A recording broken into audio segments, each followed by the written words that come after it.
Hi. Welcome to my second video on the State of Reality series. This is a video on cycles. So, in the scientific community, and you'll see this on YouTube, it's like everything is frequency. Well, that's true in a way because frequency is actually carrying energy, and that's how energy moves. So everything moves in cycles, and it moves according to, the higher the frequency, the more information is there, so the more energy that moves. That's why people say, well, you raise your frequency, you're actually moving more energy and you're moving more information. So as you raise your frequency, you're moving more energy and information through your biofield, and you do that by growing and eliminating conflicts in the body. The next series I'm going to make is about following your heart, and in order to do that, that's how you actually raise your frequency. So this is just kind of like a standard view here. It talks about amplitude. Any of you that have been in the sciences understand, about how cycles work and the sine wave and artificial waves, square waves. But everything is frequency, everything, and energy, both. And frequency creates structure. So those videos you'll see online where it shows, like a plate, and they have some sand on a plate, and you throw a frequency at it, it actually creates a structure. Now, I don't know if I'm going to make a 369 video, but for any of you watching this video, look up 369 videos and Tesla, and you'll understand that, that ratio between 369 is just telling you a frequency, because it's 9 stays in the center, and then it creates a vortex where 3 and 9 flip back and forth when you add 3 and 9 together, or 3 and 6 together, excuse me, over and over and over. And then that creates the structure of the 1, 2, 4, 8, 5, 7 relationship, right?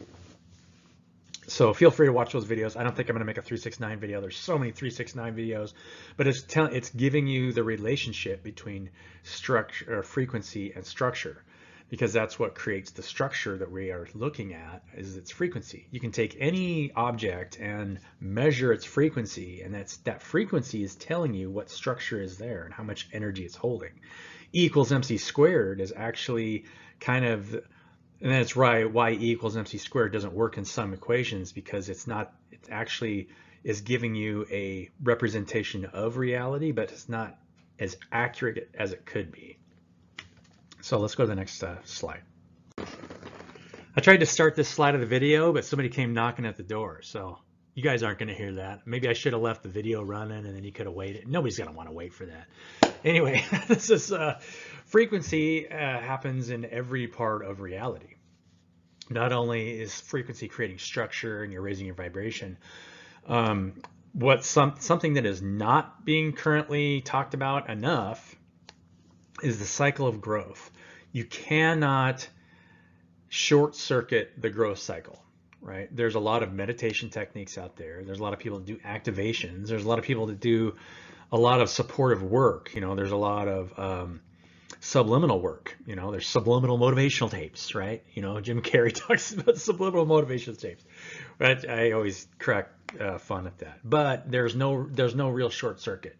You have to go through cycles of growth and go through a process of self-discovery, because without that process, you really have to learn yourself before you're going to learn the people around you, and you're constantly healing yourself in order to create better relationships with the people around you. And that's what we're here for. Don't ever blindly go after money. Always look internally and say, how can I improve the relationships around me? That will improve your situation leaps and bounds, because you'll start falling out of karmic cycles, because you're trying to heal relationships and fall out of karmic cycles to bring your life into abundance. That is true abundance. Don't ever buy anybody's idea that money is going to make you happy. Now, money will be a byproduct of you healing yourself and the relationships around you, and you'll come into fulfillment and abundance that way. But this is how you grow, right? And it takes time. All of us have to go through these long cycles. So the best way is to create an intent and then push it out into the world, and then get feedback. And this is kind of a general representation of that. I got this off of Output GDP, because everything follows these cycles, right? There's cycles that slowly grow. And if you look at even a stock chart of a company, even if they went through a really, hard spike up, it's always going to come back down and average into a long-term ascending cycle. And growth happens that way. You'll go through peaks where you'll go through, wow, you feel great, but then you'll fall back into, but you're always growing steadily, and have patience with yourself. So this is kind of this graph here is showing how at the peak, intent is always at the peak and valleys of an expansion and contraction. And your intent actually grows over time, because as you learn more about yourself, your intent will change as far as what you're trying to provide. So it's always very interesting to me how that works, right? You grow in life, and then what you have to offer changes because you gain more wisdom about the people around you and about yourself, and everything's growing. Isn't that exciting?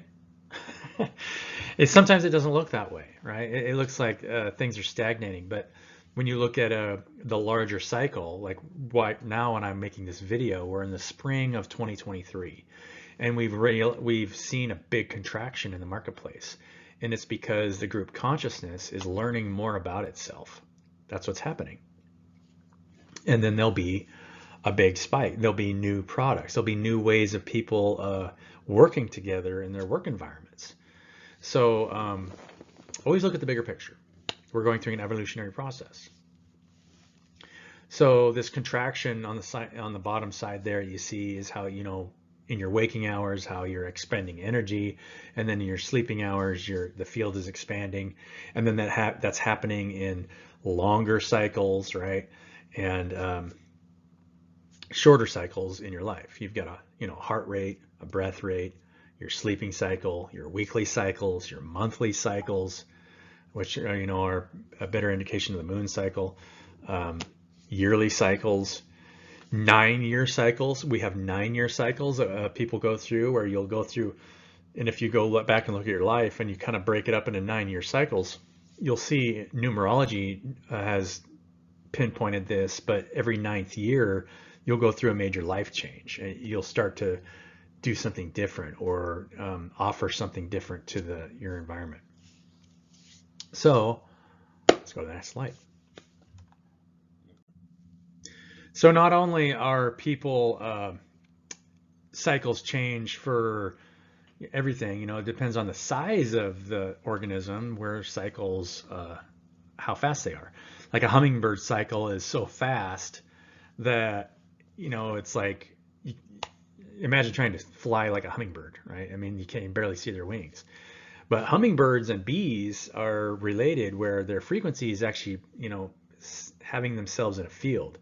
I might end up making a video in the long run about new technology where vibration actually puts you in a vector in a field, because every field, every place in that field has its own vector in the field, and it's just being described by a certain frequency. So hummingbirds and bees are actually doing that. That's why they say they've been studying them for years, because the wing size isn't really big enough to actually create lift, but they're actually vibrating at a frequency that's hovering them. So think about that for a little while. And then, if you think about the heart rates of animals, they're all different, the frequencies are different, and they're actually even different for like alligators down there. If you go down south, alligators don't eat 6 months out of the year because the water temperature is not high enough. So they have a 6-month cycle where they even eat. They don't eat for 6 months. So everything runs in cycles, right? And it depends how large the animal is. It takes for how long the blood takes to go back and forth to the center. The cycle is always about how long it takes for energy to move back from center and back to center. Always think about that in time space. When you're looking at time and space as a whole, and you're looking at galaxies, we've got a slide, I'll have a slide on that here later. But when you're thinking about anything about size, think about how long it takes for the energy to go to the outside of that field and then back to the inside of that awareness. And then that's going to tell you kind of, it's all relative, right? The size of a person versus the size of a blue whale. What's it like to be a blue whale? I don't know. Or a humpback whale. So let's go to the next slide. And like I said in the previous slide, you know, we all go through cycles of life, and those 9-year cycles kind of dictate as to where we at in life. It's always nice to talk to, I love talking to the elderly. You know, some of my favorite memories are talking to my grandparents, because they have so much wisdom and knowledge. Somebody that I really, really looked up to is my grandma, my dad's mom. She was the wisest person I think I've ever met. She raised 5 kids that were, each one of them were just off the wall bonkers, you know, in their own way, and she had to learn to deal with all of them. And the patience of that woman was off the charts, right? And she had a very high level of intuition. She was psychic in a lot of ways. She never used that skill. She was just the mother of the family. So, yeah, these are the cycles of life. And now, if we think of the cycles of us versus an atom versus a galaxy versus a solar system, right? Or even the Earth cycles, they're all relative to size, which is kind of, E equals mc squared is describing that. In the next video, we're going to talk about that equation and how it is relative to gravity and other things. But if you look at an atom, it's this idea of, particles in a field, but it's just more fields within a field, because every time you smash something, it breaks up into smaller fields, right? And the smaller you look, the faster those cycles are. So there's a lot of information there, but we're not really even measuring all of it, unless you were that size. So imagine, how many cycles you're being impacted by. It's an infinite, and it's all collapsing around your heart space. And it doesn't matter where you go, every single one of those points in time space are all connected. So basically, all the energy of the universe is in every point at the same time. Think about that for a second. And that's why the field looks the way it does when you really think about it. The field in the lower left there looks that way because there's always one point in time space that's expanding and contracting back to that one point. The one point is the only place it's not moving. But everywhere you look, there's just one point in the center and everything's moving. That's why everything is moving. It doesn't stay still. There's no perfect insulator.